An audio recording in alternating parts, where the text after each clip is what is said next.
In today's video, I'm going to teach you how to add LucidSpark Whiteboard to Zoom. Before we begin, a quick note on what we're doing. LucidSpark is a collaborative whiteboard that works inside Zoom so you can brainstorm, map ideas, and co-create without leaving your meeting.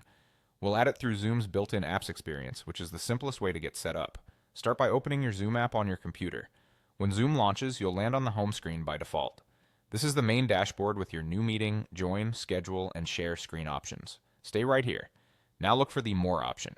Depending on your Zoom window size and version, this may appear as the word More or as 3 dots. It's usually visible on the home view near your meeting controls. Click it to reveal additional options. From that menu, choose Apps. This opens Zoom's Apps section where you can browse, manage, and use third-party integrations.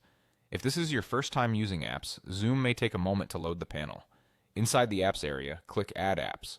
This brings up the App Marketplace view. You'll see a search bar at the top and a list of featured tools below. We're going to use the search to find exactly what we need. In the search bar, type LucidSpark as one word. You don't need to worry about capitalization. After a second, you should see LucidSpark Whiteboard appear in the results. It will include the app name and an option to proceed. Click Get. This tells Zoom to add LucidSpark to your account so you can access it directly within meetings and from the Apps panel. At this point, Zoom may show a brief permission screen or a confirmation. If you're on a managed work account, you might see a note that an administrator needs to approve it. That's normal. Simply follow any on-screen instructions, and if approval is required, your IT team can enable it for you. Once added, LucidSpark will appear in your Apps tab inside Zoom. You'll be able to open it from there to explore templates and start a board, and it will be available during meetings so you can collaborate with participants in real time. If you don't immediately see it, give the Apps panel a refresh and it should show up.